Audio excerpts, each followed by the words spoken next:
hey, look at that. Dr. Wily doesn't have Cloud saving enabled. Your motherfucking life ends 5 minutes from now, Cloud Man. You're going down. As will Mega Man if he falls in this stage. So, I'm just gonna put a general epilepsy warning for this whole episode. Like, the stage itself is gonna have a lot of flashing lights, and then the boss has even more flashing lights than that. It's basically all flashing lights. Anyway, other than that though, things that aren't flashing lights, some of these enemies, a lot of guys coming up from pits, these bird-ish enemies. To destroy those, all you gotta do is just hit one of them, and then they'll all be like, nope, that's not worth it, let's get out of here, and then they'll leave. So, cool thing about this stage, these weather machines, I don't think they appear too often, or maybe they just stop appearing once you've made it snow, but yes, there are ways to change the weather. If you just hit that first guy normally, he'll make it rain, and if you hit this guy with the freeze cracker, it will start snowing, which is actually used to find some of the secrets in this stage. So, it's a good thing I did Freeze Man stage first, so I don't have to do any cleanup. Wow, me choosing an efficient route in a Mega Man game? Impossible. There's no way the order of the bosses I want to fight actually lines up with how I'm supposed to collect the items. That just doesn't happen in Mega Man. I could do more efficient runs if I wanted to, but like, I have a certain stage pattern in mind all the time. Anyway, I like the stage gimmick, that's pretty neat. The clouds covering the platforms don't really do that much to, like, be a huge obstacle. They will obscure it a little bit, but you'll probably not fall for whatever they throw in. I don't remember any of the cloud covers being particularly rude, which is probably for the best. Anyway, yeah, you do need it to be snowing so that you can go over here and get the U. Alright, so anyway, yeah, cool stage gimmick, I guess that's literal. Also, very good background, as always. Love the sprite work in this game in general. We'll also see how the freeze cracker does in a moment. We'll see its actual gimmick. You can shoot it normally, or you can shoot it against a wall.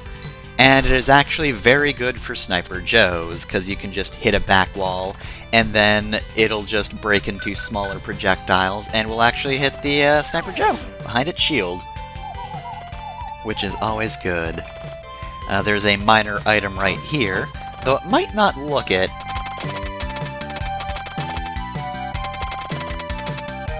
Because it is a giant bolt. That, however, is just worth a lot of bolts. Oh, and you know, I didn't even mention the real cool thing about this game is the fact that, yes, you can swap between weapons with the triggers now. You don't need to go directly to the menu to do that. You can just press L or R to cycle through them. God, I've been waiting for so long for this. You do need to go to the menu in order to get the rush items, of course, though. You can only do the boss weapons in the Mega Man's main buster with the L and R cycling. Oh, hey Proto Man, how's it going? Nice SNES age whistle.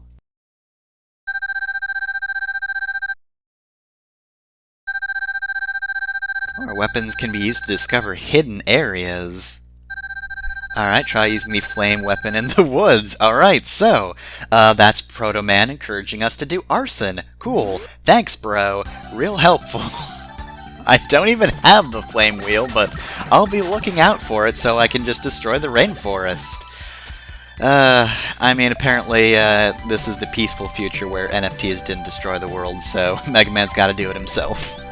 Anyway, oh, this looks cool. I forgot about this background.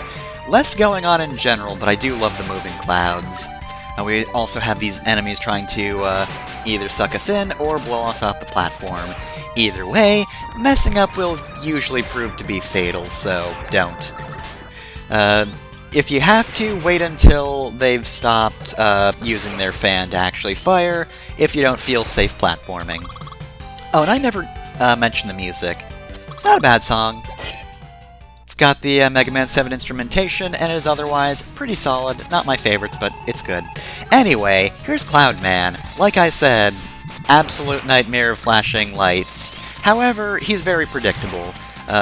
He will either try to send sparks along the ground, which are easy enough to dodge, just jump over them, they're at a good speed to just dodge without too much fuss. He will also try to summon rains in order to push you backwards into a pit.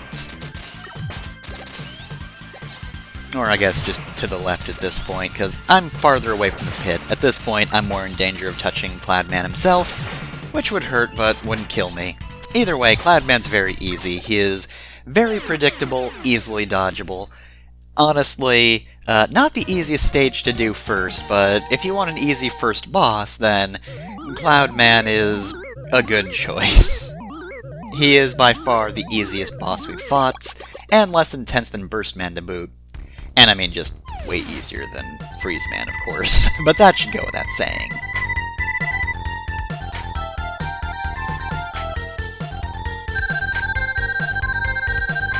Okay then, glad you're here, Otto.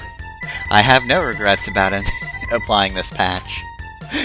You're a robot from which period? Oh, you know, the Warring States period, Mega Man. I'm a robot from before when they actually had robots, or a Japan.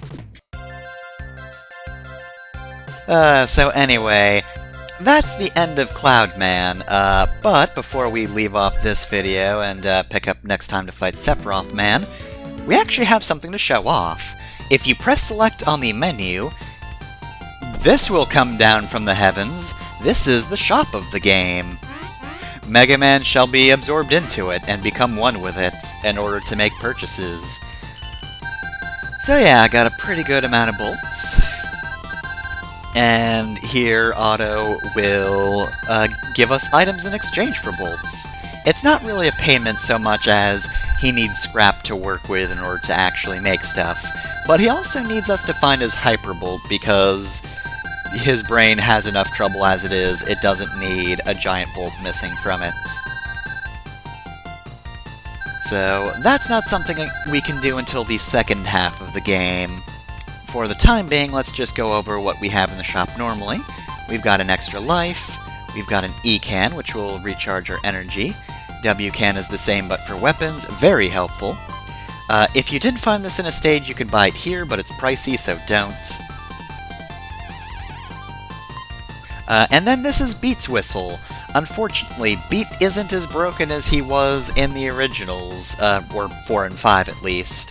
All Beat does in this game is rescue you if you fall into a pit, but if that happens, you do have to buy a new Beat. However, if you try to buy it now, Beat's not responding for some reason, so I don't even know why this item is here, other than to remind you Beat exists, so hey, we might need to go out and find him at some point.